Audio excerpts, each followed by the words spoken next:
The surrender demand arrived on a clear blue morning, and the colonist named Ada Brunn heard it while she was hanging wet sheets on a line behind her house. She lived on Mire, a small farming world at the soft edge of human space, where the wind smelled of cut grass and warm dust, and the days were 11 hours long. Mira had no fleet.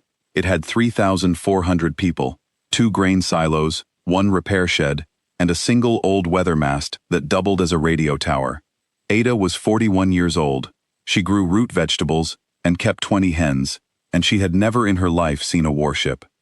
The biggest machine she had ever stood next to was the harvest crawler, and it broke down twice a season, and that was the sum of her experience with anything larger than a house. The voice came out of every speaker on the planet at once. It came out of the kitchen radio, out of the silo alarms, out of the little handsets the children carried to call each other across the fields, out of the public mast in the square. It did not crackle.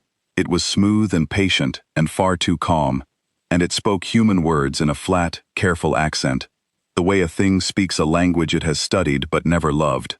It pronounced each word fully, all the way to the end, with no hurry in it at all, and that was the first thing that frightened Ada, before she even understood what it was saying. Nothing that meant her well had ever spoken so slowly. It said, "People of the soil world, you are now property of the Sorrentide. You will kneel." Ada stopped with a sheet half-pinned. The wind kept moving. The hens kept fussing in their pen, indignant about nothing, the way hens always were. For a long moment, the only thing that felt wrong was the silence between the words, the deliberate weight of the pauses, as if the voice were giving the whole planet time to feel the size of what had just been said. The voice told them what kneeling meant. It meant the planet was claimed. It meant the grain was claimed, the water was claimed, the people were claimed, and the children were claimed first, because the young learned obedience fastest and forgot their parents soonest. It said this without anger, the way a clerk reads a list of goods off a manifest. It said the Soren tide did not destroy worlds. Destroying was wasteful. The tide absorbed worlds. It folded them in. It had folded in 9,000 worlds across a span of time the human mind was not built to hold, and Mire would be world 9001. Resistance, the voice explained, in the patient tone of someone correcting a child's arithmetic, would only change the number of years the folding took. It would not change the result. The result was already decided. The result had been decided the moment the tide chose this sky. Then it told them to look up. Ada looked up. The sky over Mira had always been a thin and gentle blue, the kind you could see straight through to the dark on a cold night, the kind that made the stars come out one at a time at dusk, like lamps in distant windows. Now there were shapes in it. They came in above the eastern hills, dark and round and slow, dozens of them at first, then hundreds, then so many that counting stopped meaning anything at all. They were not sleek. They were heavy, blunt vessels, each one shaped like a closed fist, and they hung in the high air with no sound whatsoever, no engine note, no wind of passage, nothing, blotting the morning out in patches and throwing long cold shadows down across the wheat. A neighbor screamed somewhere down the lane, a short cut-off sound, and then went quiet, as if screaming had felt foolish in the face of something so vast. A child began to cry, far off, the thin, high cry of a very young one who does not know what is wrong, but knows the grown-ups are afraid. Ada did not move. She held the wet sheet against her chest, the cold damp of it soaking through her shirt, and she counted the shadows on the ground, because counting was a thing she knew how to do, and she lost count at 60, and then she understood, with a calm that frightened her far more than fear would have, that the Soren tide had brought enough ships to bury the sky over a world that had never threatened anyone. The voice spoke once more. It said the human authority had been notified.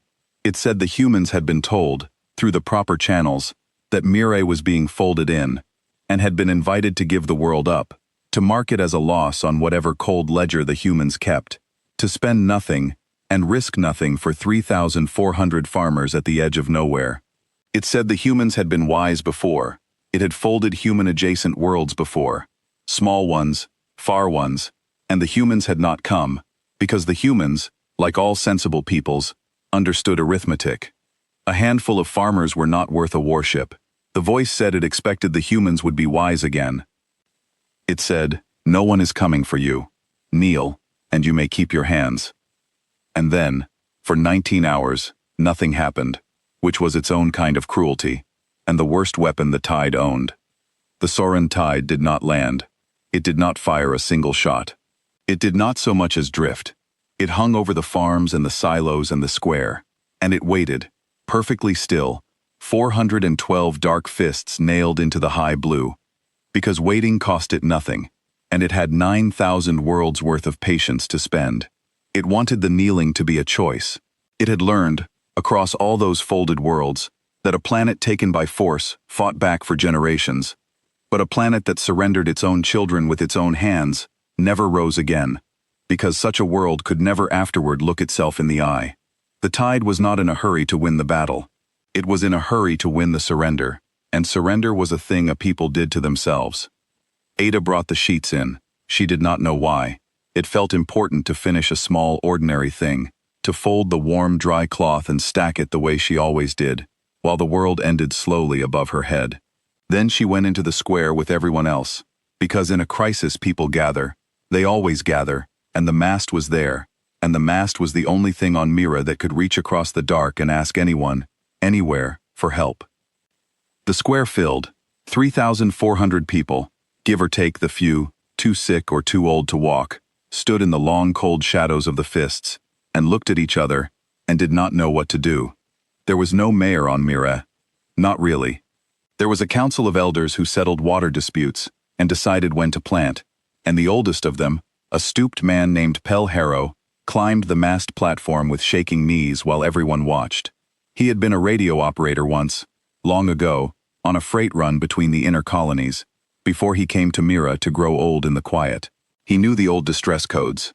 Most of the colony had forgotten there even were codes. He looked out at the gathered faces, all of them turned up to him, frightened and waiting, and then he looked up at the fists in the sky, and he said, loud enough for everyone to hear across the square, "I'm going to call home. Maybe they can hear us, and maybe they can't. Maybe they'll come and maybe they won't. But I have lived 81 years, and I am not going to kneel without at least asking first. A man who kneels without asking has already decided he isn't worth saving. I haven't decided that. Not yet." Nobody argued with him. Nobody had a better idea. The truth was that most of them had already begun, in the private rooms of their own hearts, to do the arithmetic the Tide wanted them to do, and the arithmetic said the same thing the voice had said. No one is coming. We are too small and too far. But Pel Harrow climbing the mast gave them something to watch that was not the sky, and they were grateful for it, even the ones who had already begun to fold. He keyed the mast. The old transmitter hummed and warmed, its indicator light coming up amber, then green. He spoke the distress string slow and clear, the way he had learned it half a century ago, the formal words coming back to him out of some deep drawer in his memory. He gave the world's name, Mira, and its coordinates, and the count of the ships as best the colony could read them, 412, and the count of the people, 3,400, and the demand that had been made. He sent it once. Then, because his hands were shaking, and he was not sure the first one had been clean, he sent it again. Then a third time. And then he sent the last line, the one that was not in any code book, the one he made up himself because his voice cracked on the formal closing, and the proper words would not come, and what came instead was simpler and truer than anything the code book held. He said, "There are children here. Please." The mast sent it into the dark at the speed of light, where it would take real time, hours and hours, to cross the empty distance to the nearest human listening post, and longer still for any answer to come back, if any answer came at all. Up in the high air, the 412 fists did not stir. The Soren Tide had heard the call too. Of course it had. It heard everything. It was not worried. It had counted the distance to the nearest human post, and the distance from that post to any human ship of weight, and it had done the arithmetic, and the arithmetic was beautiful, and cold, and final.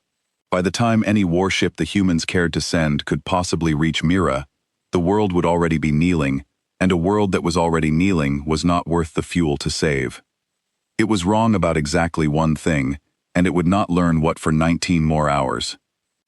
It did not know that a human ship was already on its way, not coming, not being dispatched in answer to the call, already on its way, already in the dark, already pointed at Mira for its own slow reasons, 6 days into a journey it had begun, before the tide ever chose this sky. The arithmetic had not accounted for that, because the arithmetic could not see it, because the ship was running quiet and small, and the tide had been looking for a fleet. It was not looking for a plow. The ship was called the Long Harvest, and it had been coming toward Mira for 6 days before anyone on the planet had a reason to fear. It had not come for war. It had come for grain. The Long Harvest was a human warship that had spent the last 40 years on the most boring duty in the entire fleet, riding the slow lanes at the ragged edge of human space, watching over the little farm worlds that fed the inner colonies. It carried no glory and no legend. Its job was to escort harvest convoys, scare off the occasional raider, and look large enough that nobody tried anything clever. It had not fired a shot in anger in 11 years. Its crew of 290 joked, in the long quiet shifts, that the most dangerous thing aboard the ship was the coffee, which was true, and that the second most dangerous thing was boredom, which was truer. But the Long Harvest was still a warship, and it had been built in a harder time, when humans were new to the dark and frightened of it, and almost everything they met out there wanted them dead. Ships from that era were not built to look frightening. They were built to be impossible to finish off. The Long Harvest had armor in 3 layers with crushed ceramic packed between them, the old kind of armor that did not deflect a hit so much as eat it and ask for another. It had guns that had been refit twice across the decades, but never once removed, because the people who built it had a saying, that you can always take a gun off a ship later, but you can never put one on in the middle of a fight. And it had an old, stubborn machine spine, a power core, and a drive built to one specification above all others, which was to refuse to stop. Its captain was a woman named Marit Vance, 56 years old, gray at the temples, with a face that had long ago forgotten how to look surprised. She had grown up on a farm world herself, on a place much like Myra, a small quiet world of grain and dust and 11-hour days at the soft edge of the charts. She had joined the fleet the year a raider band came down out of the dark and burned her family's silos, and took what they wanted, and the nearest warship arrived 2 days too late, in time to count the dead and write the report and leave again. She had been 9 years old. She had stood in the ash of the silo and watched the warship lift back into the sky, and she had understood, even at 9, that the ship had not been late by accident. It had been late because no one had thought her world was worth being early for. She had never told anyone that. She did not need to. It was simply the reason she took the boring duty and never once in 38 years asked for better. Other officers chased the glory postings, the fleet actions, the inner world commands where careers were made. Marit Vance asked for the slow lanes, the farm worlds, the edge of nowhere, again and again, until the fleet stopped trying to promote her out of it and simply let her stay. Somebody had to be close to the small worlds. She had decided, standing in the ash at 9 years old, that it would be her, and she had spent her whole life keeping that promise to a child nobody else remembered. When the distress string from Mire reached the listening post, the post did exactly what protocol said it should do. It logged the demand. It identified the threat as a Soren tide folding operation, cross-referenced against 3 prior incidents at the far edge of human space, all of them total losses, all of them worlds the fleet had judged not worth a diversion. It calculated the response time. It found that the nearest fleet asset of real strength, a battle group built around 2 heavy cruisers, was 9 days out, well past the point where Mire would already be folded. And it noted, in the cold official language, such posts are built to speak, that a 3,000-soul farm world, at the unmapped edge of charted space, did not meet the threshold for a fleet diversion. The post drafted the standard reply, the reply the Soren tide had counted on, the reply that said help could not arrive in time, that the colony should preserve life through compliance, that the fleet regretted what it could not prevent. The post never sent that reply. Because the post also flagged, as it was required to flag, every human vessel within the local volume of space, no matter how small, no matter how far off its assigned lane. And there was one, a single old escort, running quiet, off its convoy track, on a routine grain pickup, at a World 2 systems from Mira. The Long Harvest, 2 days out from Mira at standard cruise. Much less than 2 days, the post calculated, if the escort stopped being careful, and the post had no authority to order an escort into a folding fleet, and so it did the only thing it could do. It relayed the demand, the threat assessment, and the colony's call, raw and unfiltered, to the one human ship close enough to matter, and it let the captain of that ship decide what kind of arithmetic she believed in. Captain Vance read the demand twice. She read the threat assessment, the 3 prior total losses, the line about the diversion threshold.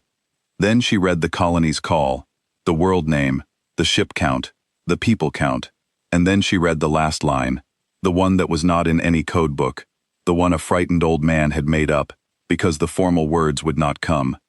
"There are children here. Please." She read that line 3 times. Then she set the message down on the rail of her command chair, very carefully, the way you set down something you do not want to spill, and she sat for a moment in the low red light of the bridge, and her crew watched her, every one of them on the bridge watching, and nobody breathed. She did not give a speech. She was not that kind of captain. She had never in her life been able to make her voice do the things speeches needed, and she had long ago stopped trying. She said, "How many ships did they count over that planet?" Her censor officer, a young man named Eli Sarn, 26 years old and 3 years out of the academy, and still convinced the slow lanes were a punishment posting, swallowed before he answered. "The colony reported the sky was full, Captain. Their read is rough. It's a farm world. They don't have real gear. But the relay cleaned it up. Best confirmed count is 412 hulls. Probably more behind the curve of the planet we can't see from this angle." 412, Vance said. She nodded slowly, the way a person nods when they hear the price of a thing they have already decided to buy. "And us." "And us, Captain," Eli Sarn said, and his voice did something strange on the word us, because the word us suddenly meant 290 people against 412 warships, and saying it out loud made the shape of it real. "Plot the hard burn," she said. "We're not stopping for grain." Eli Sarn stared at her. He was young, and he was brave enough in the way the young are brave, but he was not stupid, and what she had just said was, on its face, suicide. "Captain, 412 hulls is a tide fleet. That's a fleet that folds worlds. That's the fleet that took 3 of our colonies and didn't lose a single ship doing it. We're 1 escort, 1. Even if we burn the whole way and arrive intact, we are 1 ship against a wall, and the wall does not break. That's the whole point of the wall, Captain. That's why they win." Merritt Vance turned her command chair so that she was facing the boy directly, and the rest of the bridge with him, all those young and frightened and waiting faces in the red light, and she said the only thing she would say about it for the rest of that long night. "When I was 9 years old," she said, "I stood in the ash of my family's silo and watched a warship leave my world because somebody had decided we weren't worth being on time for. I have spent 47 years making sure I am never that ship. I am not going to start being that ship today. 2 systems from a world full of farmers who are right now teaching themselves to kneel because they think nobody is coming." She held his eyes. "We are coming. That's already decided. The only thing left to decide is how we win when we get there. And I promise you, Mr. Sarn, we are going to win, because I have read about how the tide fights, and the tide has never once in 9,000 worlds met this ship. Plot the burn." They plotted the burn. The long harvest lit its main drive and threw away every gram of caution it had carried for 40 years on the slow lanes. It dropped its grain rig, the bulky harvest gear it had been hauling for the pickup, cutting it loose into the dark where it tumbled away end over end. It vented its cargo tanks to shed mass. It ran the old machine's spine hot, hotter than the manuals advised, hotter than it had run since its trials 4 decades before, and the ancient hull groaned in every frame and held, every weld holding, every seam holding, and the stars ahead smeared into long bright lines as the ship gathered speed. 2 days at cruise became 31 hours at the burn. The crew did not sleep. Nobody ordered them not to. Nobody had to. They opened the gun bays that had been sealed so long that the seals had to be cut with torches. They woke the targeting frames, system by system, the old machines blinking up out of decades of standby, running their self-checks, reporting themselves ready in the patient way of things that have waited a long time to be needed. They pulled the dust covers off the heavy launchers buried in the keel, the ones the manual called deep hold, the ones nobody aboard under the age of 30 had ever seen so much as test-fired. the ones the treaties had quietly made obsolete, because the treaties assumed nobody would ever again stack a fleet close enough to need them. They checked the loads in the racks, 40 racks deep, and found them good, every one, the old penetrator heads sitting in their cradles exactly as they had sat for 40 years, patient as stones. Down in the keel, the chief engineer, an old man named Otho Crane, who had served aboard the Long Harvest longer than Captain Vance had, longer than anyone, walked the long rows of deep-holed munitions with a hand lamp and a slow widening grin. He had been told for 40 years that these would never be used, that they were dead weight, that the fleet kept the Long Harvest in service mostly because nobody wanted to do the paperwork to retire it. He patted each rack as he passed it, the flat of his hand against the cold cradle, the way a farmer pats the flank of a draft animal he is about to ask for a hard day's pull, and he said, to no one, to all of them, wake up now. We've got a long day coming. 40 years you slept. Today you earn the bunk. And the racks said nothing, because they were munitions, but Otho Crane was an old man on an old ship, and he had earned the right to talk to them, and he talked to them all the way down the line. 12 hours into the burn, with the ship running hot and the racks all green and nothing left to ready, Captain Vance walked the Long Harvest from bow to keel, the way she did before every action, though there had been no real action in 11 years, and most of the crew had never seen her do it. She did not give a speech. She stopped at each station, at each post, with each small knot of frightened people, and she said the same few quiet words. She told them what the world below the ship was called. She told them how many people lived on it. She told them there were children in the square right now, standing under 400 ships, because a stranger's voice had asked them to stand. She did not tell anyone they would survive, because she did not lie to her crew, ever, and she was not certain they would. She told them only that the people on Mira had been promised that no one was coming, and that she intended to make a liar of the thing that had promised it. And then she moved on to the next post. By the time she reached the keel, where Otho Crane stood among his waking racks, something had moved through the whole ship, hand to hand, post to post, quieter than a cheer, and far stronger, the particular steadiness of people who have stopped wondering whether a thing is worth dying for, and started wondering only how to do it well.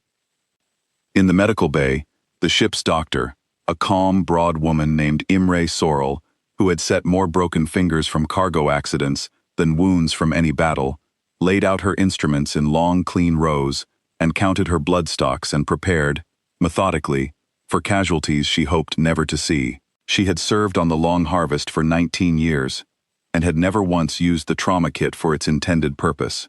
She checked it anyway, twice, and then she sat down and waited, because that was her part, and she would do her part.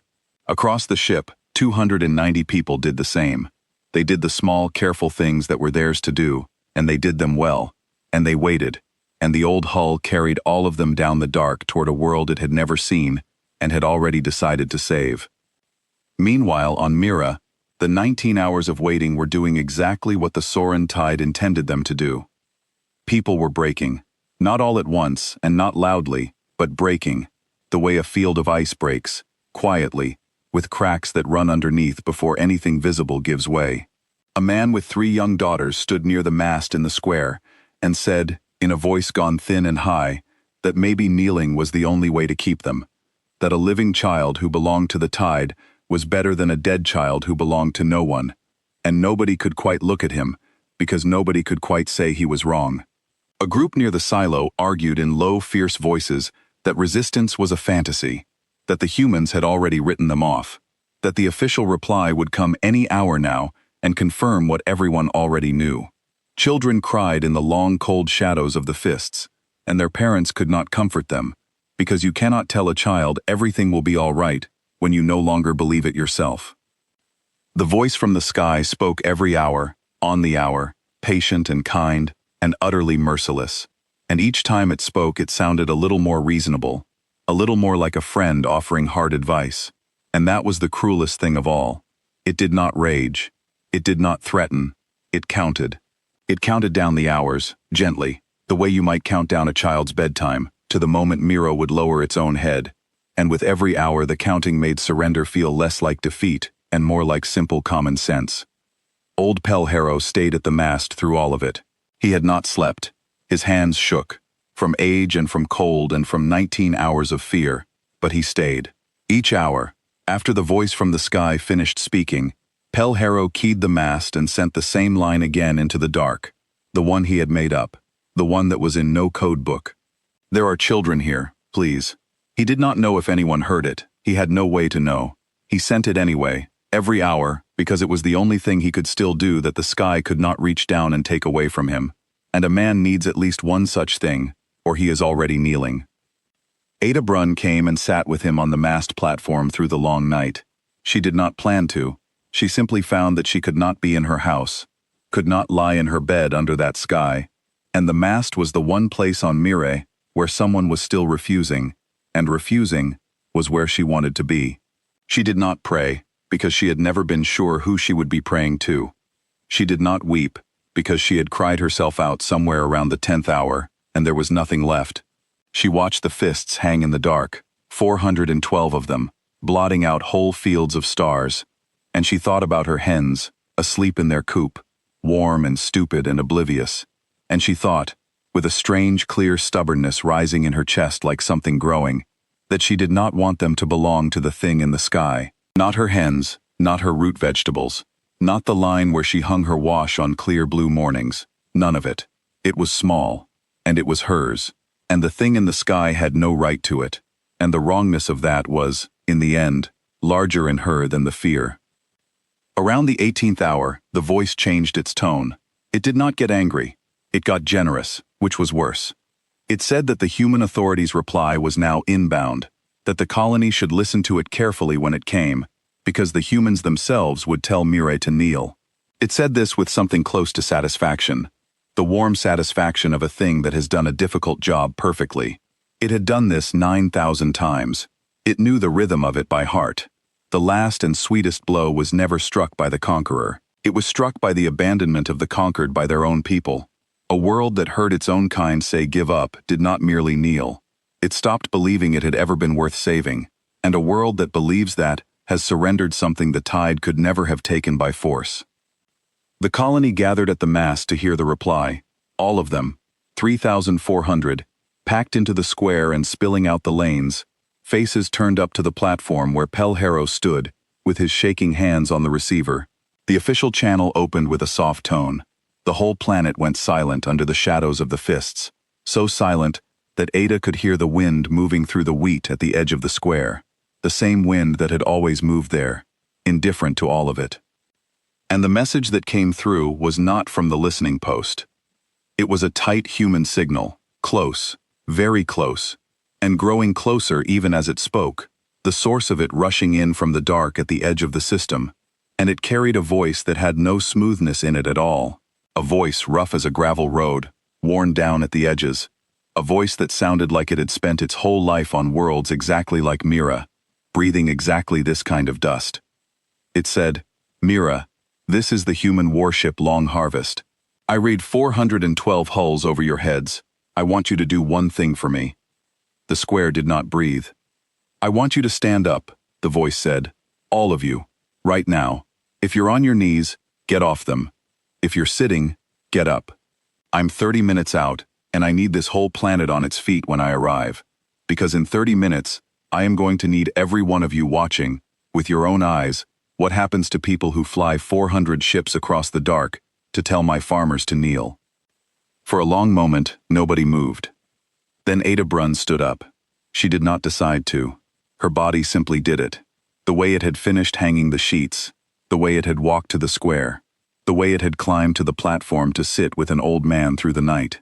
She stood up straight, under 412 enemy warships, a 41-year-old woman who grew root vegetables and kept 20 foolish hens, and she looked up at the fists in the sky and found that she was not afraid anymore, not the way she had been, because for the first time in 19 hours, somebody out there in the dark had spoken to Mira, as if Mira were a thing worth crossing the dark to reach. And one by one, all across the square, all across the world, the people of Mira stood up with her. Up in the high dark, for the first time in 9,000 worlds, the Soren tide felt a thing for which it did not have a word. It had counted everything, the distance, the time, the strength and position of the human fleet. the threshold below which the humans would not spend a ship. It had counted 412 hulls and one old escort, and it had done the arithmetic, and the arithmetic said the escort was a rounding error, a single hull that could be folded into the tide and forgotten before it ever closed within firing range of the planet. The arithmetic had never once been wrong in all the long memory of the tide. But the escort was not slowing down. The tide had absorbed 9,000 worlds, and in every single one of them, every ship that had ever faced its numbers had done one of two things. It had run, or it had stopped to bargain. Both were rational. Both were the behavior of things that wished to go on living. The tide understood running, and it understood bargaining completely, in its bones, because they were the two faces of the will to survive, and survival was the one motive the tide had ever needed to predict. The old human ship did neither. It came on, straight on, its drive plume a white scar burned across the dark, accelerating, into a wall of 412 hulls, with a voice that did not talk about surviving at all. It talked about what it was going to do when it arrived. And the Sorund tide, very slightly, against 9,000 worlds of certainty, began to count the escort again. The long harvest arrived 11 minutes early, because Captain Vance had lied to the colony about the half hour, to give them time to find their feet. It came in low and fast over the eastern hills, the same hills the fists had crossed at dawn, and the people of Mira saw it before they heard it. It was not beautiful. It was a long gray slab of a ship, scarred and patched along its whole length, with the blunt practical lines of something built to take hits rather than dodge them, built to be hammered and keep going, built by people who cared nothing for how a ship looked, and everything for whether it came home. It had no sleekness and no shine. It looked, Ada Brunn thought, standing in the square with her head tipped all the way back, like a plow. Like the oldest, heaviest, most stubborn plow that had ever cut a field, and it came over the wheat with its drive roaring loud enough to shake the dust off the silos and rattle the windows in their frames, and the whole planet felt the sound of it in their chests, in their teeth, in the soles of their feet, and after 19 hours of a silence that had no engine note at all, the sheer noise of the thing was the most beautiful sound any of them had ever heard. The Sorin tide reacted the way a wall reacts. It closed. 412 fists began to move at once, all together, sliding through the high air to put themselves between the human ship and the planet, layering into a curved barrier of hulls, deep and patient and seamless, exactly the formation that had broken 9,000 worlds before this one. The tide did not rush. It had no reason to rush. It simply assembled the wall, hull behind hull behind hull, building the thing it had always built, the unbreakable curve, and it waited for the single human escort to crash itself against the thing that nothing crashed against and survived. On the bridge of the long harvest, Eli Sarn watched the wall form on his sensor board, and his hands went cold on the console. Captain, they're not opening attack lanes. They're not maneuvering to engage us as individual ships. They're just stacking. It's a single mass, one solid wall, and it's getting deeper. There's no flank to take. There's no gap to thread. Wherever we hit it, there are 4 ships behind the one we hit, and 4 behind those. Captain, there's nowhere to aim that does anything. Good, said Merritt Vance. Eli Sarn turned in his seat. Good, Captain? They've just stacked 412 hulls into one target for me, Vance said.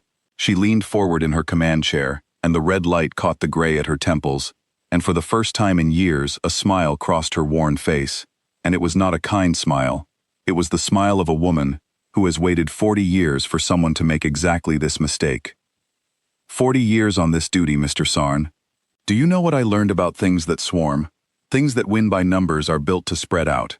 They believe the spreading is the strength. The mass is everything to them. So they never, ever, in their whole existence, expect to meet a weapon that was built to kill a wall in one place, lengthwise, all the way through. They've never needed to fear depth, because depth has always been their armor. Watch what happens when depth stops being armor and starts being a line. She tapped the arm of the chair. Once. Otho, talk to me about deep hold. Down in the keel, the old engineer's voice came up through the channel rough and happy, and entirely unafraid. Deep hold's awake, Captain. All 40 racks reporting green. Penetrator heads, the old kind. The kind they stopped making because the treaties swore nobody would ever again stack a fleet close enough to need them. He laughed, low and dry. a sound like gravel settling. Somebody forgot to send the Soren Tide a copy of the treaty. They've gone and built me the longest target this ship has seen in 40 years, 14 hulls deep at the middle. Give me the word and I'll thread it stem to stern. The deep-hold launchers were the entire reason the Long Harvest had been kept in service instead of scrapped, though almost no one in the fleet remembered it anymore. They were a weapon from the hard early years, designed for exactly one nightmare, the nightmare that had haunted the people who first sent humans into the dark. An enemy that won not by being stronger, but by being more. An enemy that packed more ships into a volume of space than any human fleet could ever hope to match. The penetrator heads did not target a ship. They targeted a line. They were built to drive through a stacked formation lengthwise, holding their shape and their speed through hull after hull after hull, punching from the first ship in a column to the last, so that the very density that made such a fleet strong became, in an instant, a single long defenseless target that could not get out of its own way. For 9,000 worlds, the Tide's wall had been its shield. Captain Merritt Vance was about to make it the longest target in the sky. "Mr. Sarn," she said, "find me the deepest part of that wall, the thickest stack, the place where they have packed the most hulls into a single line between us and the planet." He found it, his hands moving fast now, the cold leaving them as the shape of her plan came clear. Dead center of the curve, where the Tide had layered its heaviest and proudest vessels, 14 hulls deep, the unbreakable core of the formation, the part the Tide trusted most. "There, Captain," he said, "center mass, 14 deep, that's the strongest point in the whole wall." "Then that's where we aim," Vance said. "All 40 racks, fire on my mark." The Long Harvest did not slow. It drove straight at the thickest part of the wall, straight at the 14 deep core, the part the Tide had built to be impossible, and the Tide watched it come, and did not understand, because in 9,000 worlds, no ship had ever aimed for the strongest point. Ships aimed for gaps. Ships hunted the thin place, the weak seam, the flank. This one was aiming for the wall itself, for the deepest stack, as if the depth were the prize, as if the strongest part of the Tide were the part it most wanted to touch. The Tide had time, in those last seconds, to feel for the second time the thing it had no word for, the small, cold thing that was almost like doubt. "Mark," said Merritt Vance. 40 penetrator heads left the keel of the Long Harvest in a single rolling volley, and they did not spread, and they did not seek separate targets, and they did not arc apart to threaten the wide formation. They went together, in a tight braided line, straight down the throat of the 14 deep core, and they struck the first hull and did not stop. They drove through it, and into the second, and through the second into the third. Each head built across 40 years, and a hard old war to keep its shape and its speed, through hull after hull after hull, and the stacked core of the Soren Tide, the proud, unbreakable heart of the wall, came apart from the inside along 40 burning lines, all at once, all together. From the surface of Mira, the people saw the center of the sky catch fire. It was not an explosion. It was worse than an explosion, far worse, for the Tide. It was a chain of them, in a line, marching outward from the middle of the wall in both directions at once, one fist after another, after another, after another, each dying hull feeding the next, because the Tide had packed them so close, so proudly close, that no hull could die alone. The unbreakable core, 14 deep, became a running seam of fire that tore along the formation faster than the human eye could follow, and the long cold shadows that had lain across the wheat of Mira for 19 hours began, one by one, two by two, then in their dozens, to wink out. Ada Brunn stood in the square with her face turned up to it, and she watched the shadows leave the ground, and she did not cheer, because it was too large a thing to cheer at, the way you do not cheer at a flood or a storm, or the turning of a season. She simply watched the light come into the sky where the dark had been, and she watched it spread, and her hand found the hand of the woman standing next to her, a stranger, and the stranger's hand found hers, and all across the square, hands were finding hands, and nobody said anything at all. "Captain," Eli Sarn breathed, his voice gone thin with disbelief. "The center's gone. The whole core. 14 deep, and it's gone. It's a hole in the middle of their formation. And they're trying to pull back. They're trying to spread out again, to get away from it, but they're packed too tight. They can't. They're getting in each other's way. The formation's fouling itself. They built a wall, said Merritt Vance, watching the same thing on her own board, her voice flat and certain. Walls can't run. That's what a wall is. It's the thing that stays. She did not look up. Reload deep hold. Find me the next thickest stack. The Soren Tide tried to do the one thing it had never once had to do in 9,000 worlds. It tried to scatter. But scattering is a thing a fleet must practice, and the Tide had never practiced it, because nothing in 9,000 worlds had ever made it want to be anywhere but together, anywhere but in the wall, anywhere but pressed hull to hull in the great shared mass that was its whole strength and its whole self. 400 hulls, minus the burning core, tried to open out all at once in every direction, and they fouled each other, drive plumes scorching across neighbor hull, formation cutting across formation, ships swerving into the path of ships, and into that fouling, into that tangle of panic, the Long Harvest fired its second volley, and then its third, each one a braided line down the densest remaining stack, each one opening a fresh running seam of fire. Somewhere in the third minute of the fight, the Tide remembered that it had guns of its own, and it fired them. It was not a coordinated salvo, because the shared will was already coming apart, and the wall was already burning, but enough hulls turned enough weapons on the single human ship, that for a few seconds, the Long Harvest disappeared inside a storm of fire, lance and slug and burning plasma, the combined hatred of dozens of warships all aimed at one gray hull.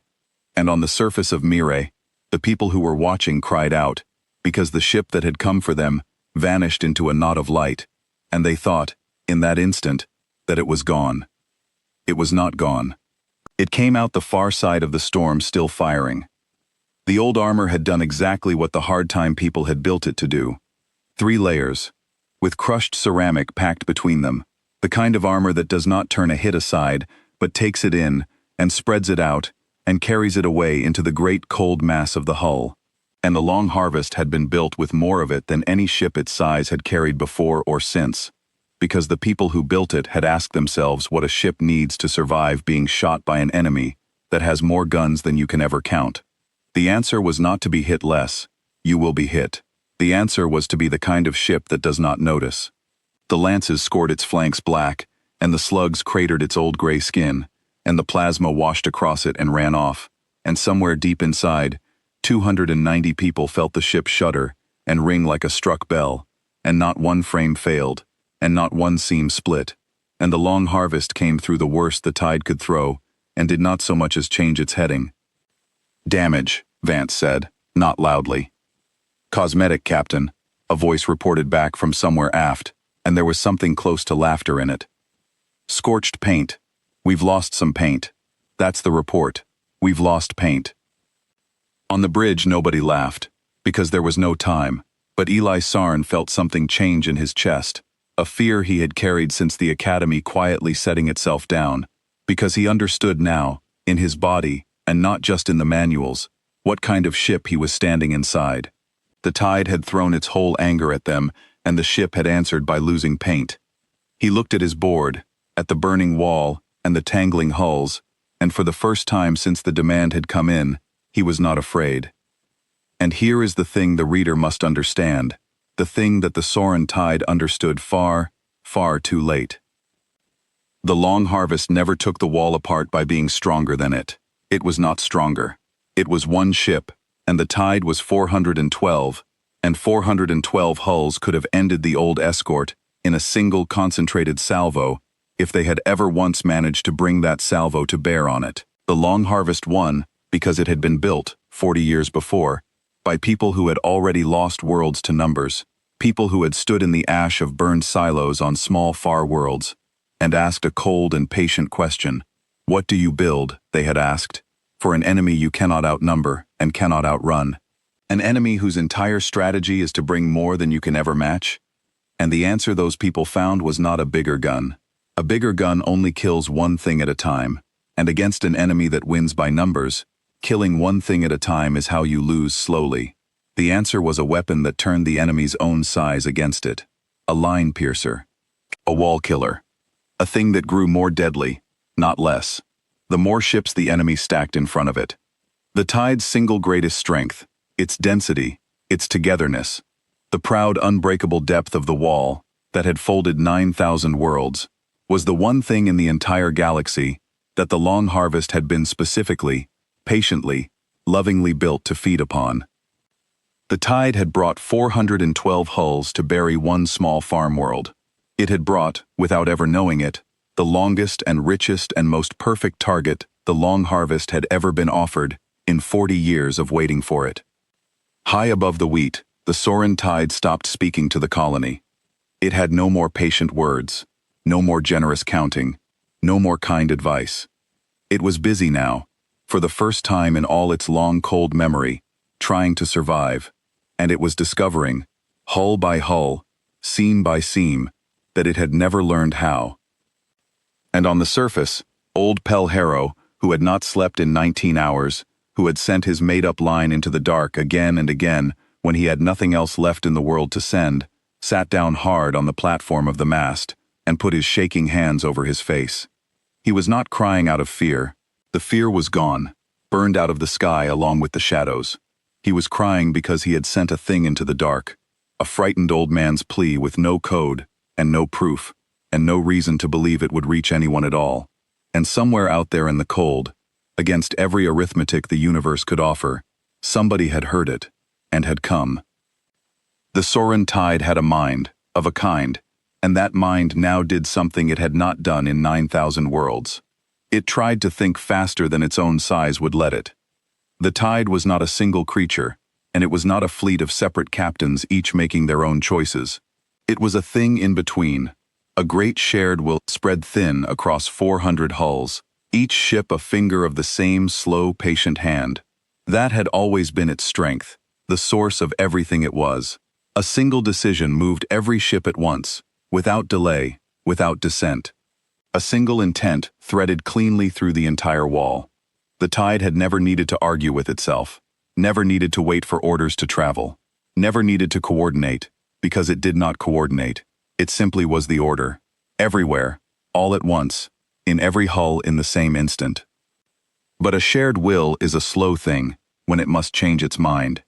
It is fast at doing what it already intends, and slow, terribly slow, at deciding to intend something new, because the new intent must overwrite the old one across every hull before any of them can act on it. And the tide now had to change its mind very fast indeed, again and again, while a single human warship walked the length of its wall apart, one burning stack at a time, and the slowness that had never once mattered in 9,000 effortless victories became, in a single hour over a small farm world named Mire, the precise thing that was killing it. It tried to wall off the human ship behind a fresh barrier of hulls, pulling vessels from the wide formation to build a new curve between the Long Harvest and the open dark. The Long Harvest fired down the length of the new wall before it was even finished, and the new wall came apart along a burning seam exactly like the old one, because it was the same mistake made a second time, and the tide did not know how to make a different one. It tried then to flood the escort from three sides at once, to swarm it with sheer overwhelming number, to bury the single hull under so many ships that no weapon could matter. But the three sides, rushing in together, packed themselves too close, and the Long Harvest drove a penetrator line through the densest of the three, and the side collapsed inward on itself, and the swarm became a tangle, and the tangle became a target. It tried, finally, the thing it had sworn across all its long memory that it would never need to do. It tried to break apart, to stop being a tide, to dissolve the wall entirely and scatter into single separate hulls that could flee in 400 different directions and rob the human weapon of the long-stacked target it fed on. And it could not. 400 years and more of being together had built no muscle in the tide for being apart. The hulls had never learned to fly alone. Not one of them had ever held a course of its own, ever chosen its own heading, ever existed as anything but a place in the wall. Each one knew only its position relative to its neighbors, its station in the great shared mass, and when the shared will screamed across all of them at once to scatter, to break, to fly free, the hulls did not know how. They crowded instead, panicked finger pressed against panicked finger. They drew closer in their fear, the way they had always drawn closer, because closeness was the only response any of them had ever known, and the scattering became a knot, and the knot drew tighter, and the tighter it drew, the better a target it made, until the tide's last desperate attempt to save itself had produced the single most concentrated mass of hulls the Long Harvest had seen all day. On the bridge of the Long Harvest, Eli Sarn watched the enemy formation fold inward upon itself on his board, and he could barely make his voice work. "Captain, they're not fighting us anymore. I don't think they're even trying to hit us. They're fighting themselves. They're all trying to get out of each other's way at once, and they can't. They don't know how. They're tangling. They're pulling tighter." "I know," said Merritt Vance quietly, and there was no triumph in her voice, only a kind of old and tired recognition. "I've seen it before, once. Years ago, on a much smaller scale. A raider pack that swarmed when it should have run." She did not say where, or when, or what world had been burning behind that raider pack. The crew did not ask. A thing that only knows how to be a crowd does not know how to stop being one. It only knows one shape, and when the one shape stops working, it has nowhere left to go but deeper into the shape that is killing it. She watched the knot draw tighter on her board. "Hold fire on the tangle. Let it work. There's no need to spend a round on what they're doing to themselves. Save deep hold for the ones that get loose." And she did not chase them. That was the part the colony would talk about for 100 years afterward, the part the chroniclers would argue over in the records, the part that mattered most and was understood least. She did not chase the broken tide across the sky. She had every chance to. She had a wall killer and a knotted, helpless mass and a clean line on all of it, and a lesser captain, or a vengeful one, or merely a frightened one, would have emptied every rack into the tangle and called it justice. Merritt Vance did not. She held her ship steady, exactly where she had placed it, between the planet and the dark, and she let the knot of panicked hulls fight its own size, and she fired only when a vessel came loose from the tangle and turned, every single time, toward the planet, toward the wheat, toward the silos and the square and the children. Because that was the other thing the colony would tell their grandchildren, the thing that explained everything about what the tide truly was, even broken, even dying, even tangled hopelessly in the knot of its own panic, with the human ship holding its fire and offering it, in effect, the chance to flee. The Soren tide kept trying to reach the surface. It had come for the world, and it wanted the world, and in its last ruined hour, with its great shared will coming apart hull by hull, the thing it reached for was not escape, was not survival, was not the open dark and the long road home. It reached, again and again, for the planet it had been promised, for the farmers it had told to kneel, as if dragging Mara down into the wreckage with it might somehow make the arithmetic come out right after all. It could not imagine leaving without the world. It did not have the shape for it. Merritt Vance did not let one hull through. Every fist that broke loose from the knot and turned toward the ground met the close guns of the Long Harvest, the old refit batteries that had not fired in 11 years, hammering the falling hulls apart high in the air, far above the highest field, so that what came down on the wheat of Mira was ash and cooling fragments and slag, and nothing at all, that could land intact. She had positioned her ship for exactly this from the moment she arrived, not to win the battle, because the battle had been won the instant the first penetrator line went down the core, and she had known it would be. She had positioned the Long Harvest to be a roof, a gray, scarred, stubborn roof over 3,400 people, and she did not move it, did not so much as drift, while a single enemy hull still wanted them dead beneath it. The keel ran hot, hotter than it had run on the burn-in, hotter than its trials. Otho Crane and his keel crew fed the deep-hold racks until their hands blistered and split, and they did not slow, and they did not stop, because the old engineer walked the rows of them with his hand lamp and his slow, steady grin, and said, every few minutes, the same thing he had said when he first woke them. Long day, that's all. We knew it'd be a long day. And it was the longest day the Long Harvest had ever known, the longest day any of them would ever know, and the oldest hull on the slow lanes, the boring escort, the ship the fleet kept mostly because retiring it was paperwork, did the work of an entire battle group over that small far world, alone, and it did not stop, and it did not fail, and it did not give back 1 meter of the sky it had come to hold.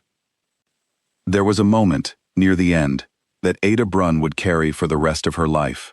A single tide hull, larger than the others, broke loose from the knot low and fast, and came down screaming toward the colony with all the speed it had left, aimed not at the ship in the field, but at the square itself, at the people, at the gathered 3,400 who had stood up when they were told to.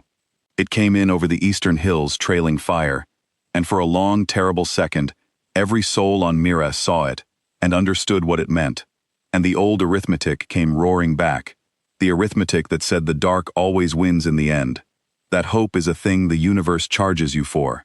Ada saw it come. She did not run. There was nowhere to run, and she found, when it came to it, that she did not want her last act to be running.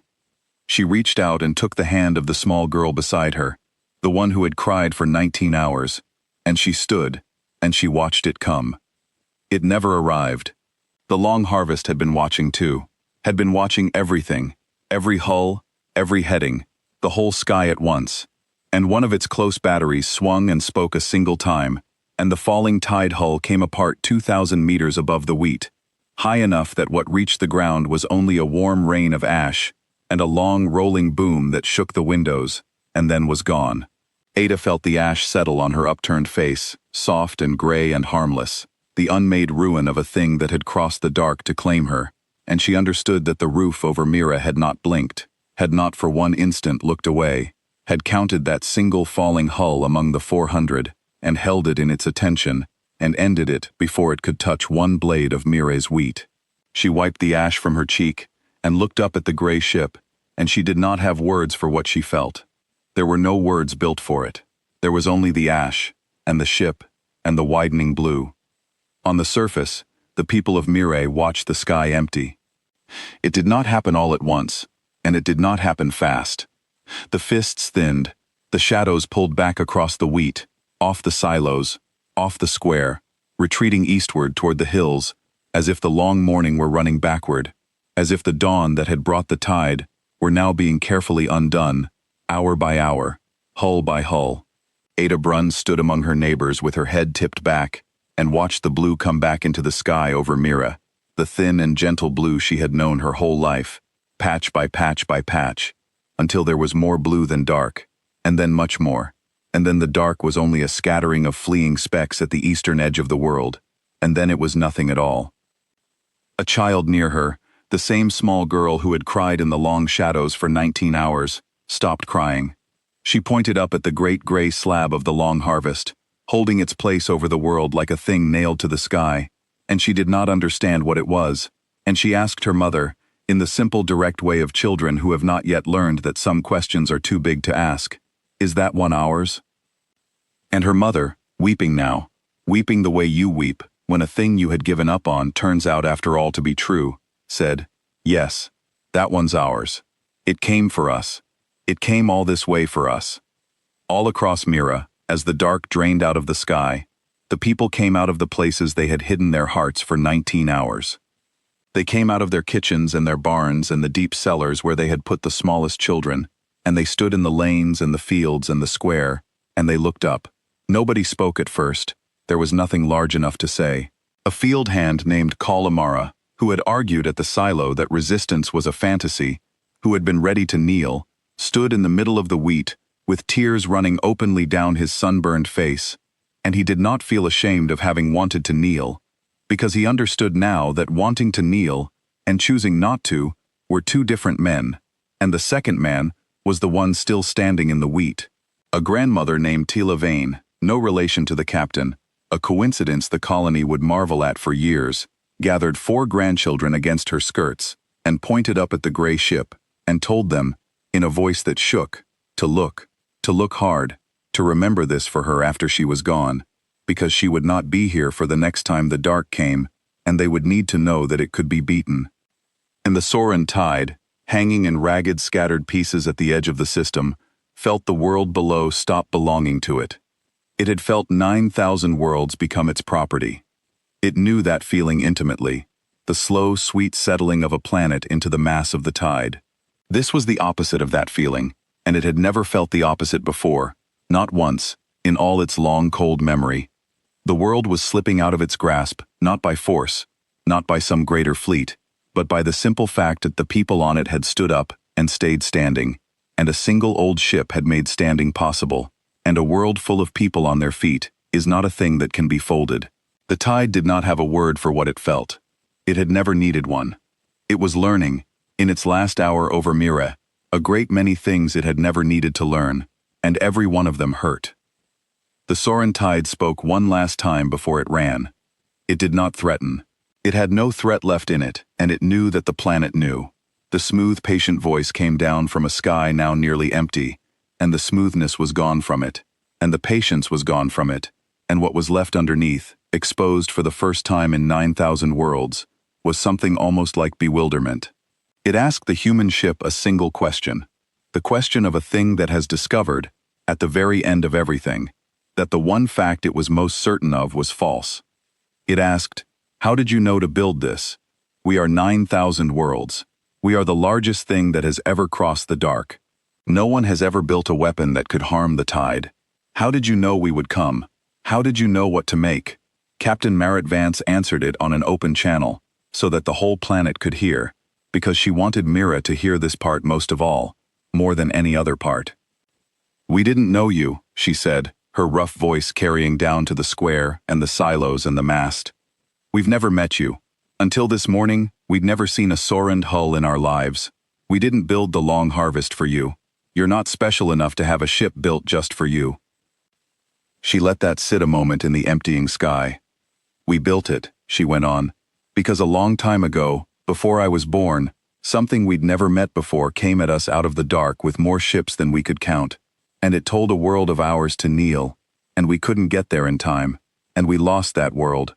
So our grandparents sat down in the ash of it, and they asked one question: what kind of ship do you build when you can't outnumber the enemy, and you can't outrun the enemy, and you can never, ever again, afford to arrive too late? And then they built it. They built it and they kept it. For 40 years they kept this ship on the most boring duty in the fleet, out here at the edge, close to the small worlds, waiting, in case something like you ever came for someone like them again." Her voice did not rise. It got, if anything, quieter. "We didn't build a ship to beat the Sarun tide. We built a ship to make sure that no matter who showed up, no matter how many of them there were, no matter how far out the world was, or how few people lived on it, the answer to a world of ours would never again be that nobody came. You're not the thing we built it for. You're just the latest thing to find out it exists." The tide did not answer her. It had no answer. There was no answer. What was left of it? A scattered, ragged remnant of hulls that had finally, far too late, learned the terrible new skill of flying alone, turned away from Mira, and ran for the dark edge of the system, as fast as separate frightened ships could run, and the Long Harvest let them go. Vance did not pursue. She had not crossed the dark to destroy the Sarun tide. She had crossed the dark for 3,400 farmers, and 20,000 foolish hens, and 2 grain silos, and a repair shed, and an old weather mast with a frightened man at the top of it, and they were all still here, every one of them, every single one, and that, and only that, was the whole of what she had come to do. She keyed the surface channel one more time, and her voice was tired now. The burn and the battle, and the 40 years of waiting all caught up with her at once, and it came out almost gentle. "Mira," she said, "you can put your wash line back up. I'd guess your sheets are dry by now." And on the platform of the old weather mast, Pel Harrow lifted his face out of his shaking hands, and looked at the wide, empty blue sky over his world, and began, helplessly, to laugh. The Long Harvest did not leave for 3 days, and in those 3 days the people of Mira learned what kind of thing had come for them. It settled, with enormous care, in the long fallow field east of the silos, the only flat open ground on the whole planet large enough to take a ship of its size, and even so, it crushed an acre of dry stubble flat, and left the soil smoking gently for an hour, where the drives had washed it. When the great machine spine had finally cooled and the boarding ramps came down with a long hydraulic sigh, the crew who walked out into the light of Mira's sun were not the gleaming heroes of any story the colonists had ever told their children on long winter nights. They were tired people in worn gray coveralls, with burned hands wrapped in field dressings and red sleepless eyes, blinking in the light of a sun they had crossed the cold dark to keep shining on someone else. They moved slowly, the way people move after the thing they have been braced against for days finally lets them go. Otho Crane sat down on the bottom step of the ramp and did not get up again for the better part of an hour. And a Mira farmer, not knowing what else to offer, brought him a cup of real coffee, ground fresh from beans grown in the colony's one greenhouse, and the old engineer drank it slowly, with his blistered and bandaged hands wrapped around the warmth of the cup, and he said it was the best thing he had tasted in 40 years, and he meant it with his whole heart. In those 3 days, the young censor officer, Eli Sarn, walked the lanes of Mira on his off hours, and the colony adopted him without asking.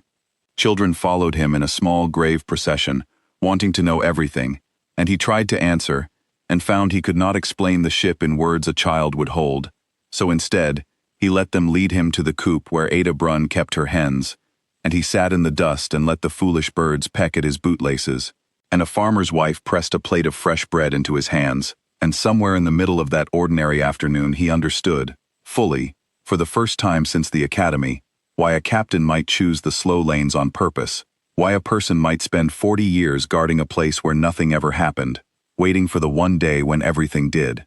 He had thought the edge of the charts was a punishment. He saw now that it was the whole point. The inner worlds had 1,000 ships. Mira had had none, until the morning it needed one, and a ship at the center would have been 9 days too late to a world full of children. Someone had to be near the small places. Standing in the dust with bread in his hands and a hen on his boot, Eli Sarn decided that for the rest of his life it would be him, the way it had been Vance before him, the way it would be someone after. Ada Brunn was the one who walked out across the crushed field to meet the captain. She did not plan to be. She was simply standing nearest when Merritt Vance came down the ramp, and somebody had to go, and the elders were old, and Pell Harrow had finally fallen asleep sitting up at the base of his mast, with his made-up line still ready under his hand. And so, in the end, it was a 41-year-old woman who grew root vegetables and kept 20 hens, who walked across the smoking stubble and stood in front of the captain of the long harvest, and found that she did not have the first idea what a person was supposed to say to someone who had just emptied the sky. She said, in the end, the only thing that was true, the thing that had been sitting in her chest like a stone since the 18th hour, we were going to kneel. Merritt Vance looked at her for a long moment. The captain's face was lined and gray and very tired, and her eyes were the eyes of someone who had seen this exact moment before, on other worlds, in other years, from other frightened ordinary people who had walked out to meet her with the same stone in their chests. She knew precisely what those 4 words cost a person to say out loud. No, the captain said, and she said it gently, more gently than Ada would have thought such a worn, rough voice could manage. You weren't. You think you were, and I understand why you think it, but you weren't. You sent the call.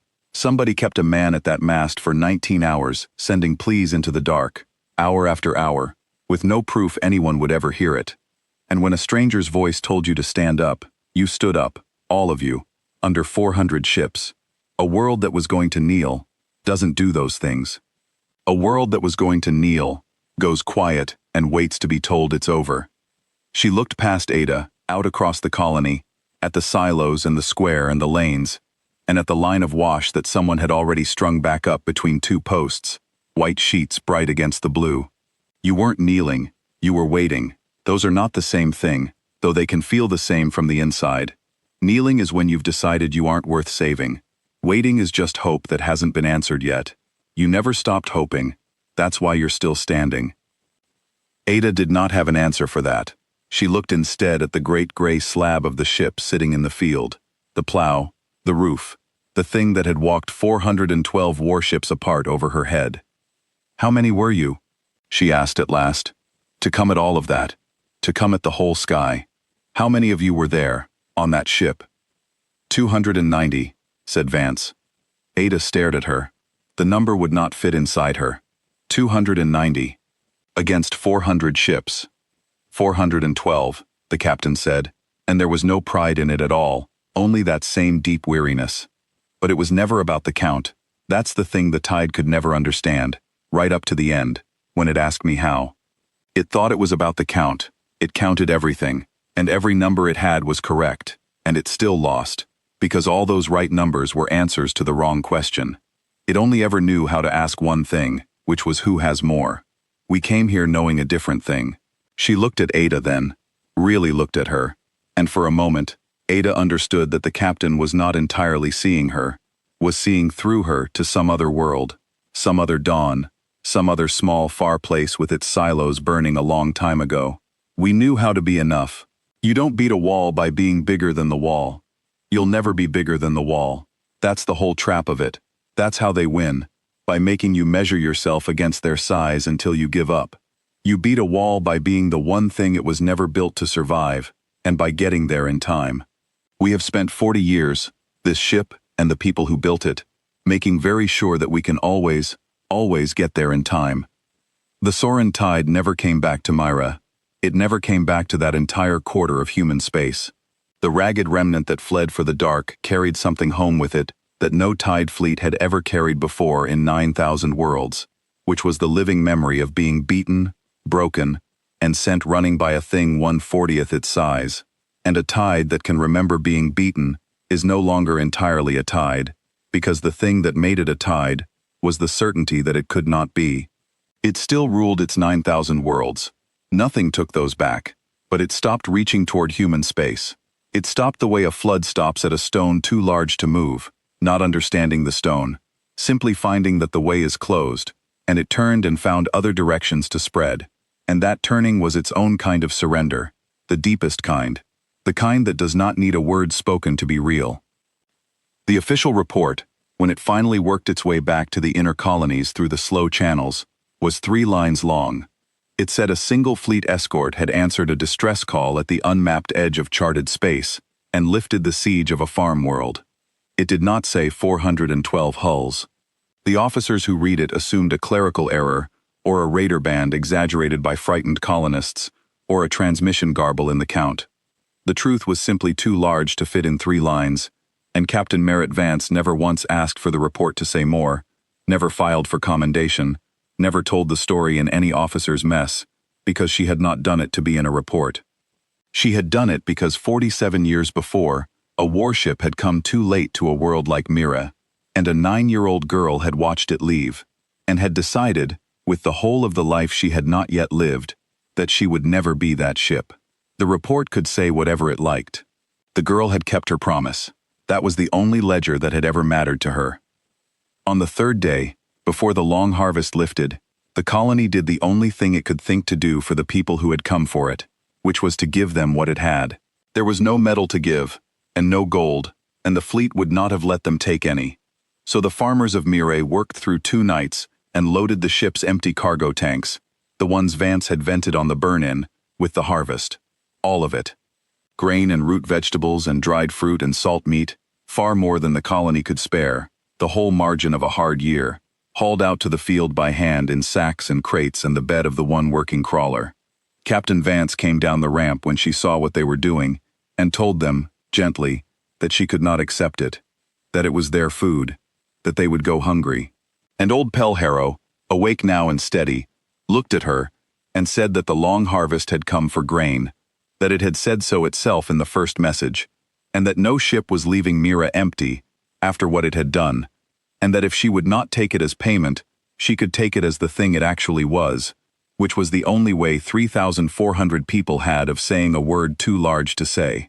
Vance looked at the grain, and at the people, and at the old man, and she did not argue again. She let them load the ship.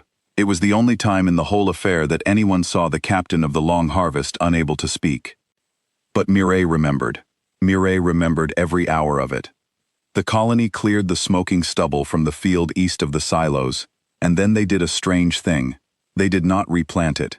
They left it fallow, a long bare rectangle in the good growing ground, exactly the size and the shape of the keel of the long harvest, and they kept it bare on purpose, year after year after year, weeding it by hand, refusing the wheat that tried to creep in at the edges, so that the children of Mira would grow up and one day ask their parents why there was a long empty scar in the best field on the planet, and be told. And every child asked, and every child was told, and that was the point of it.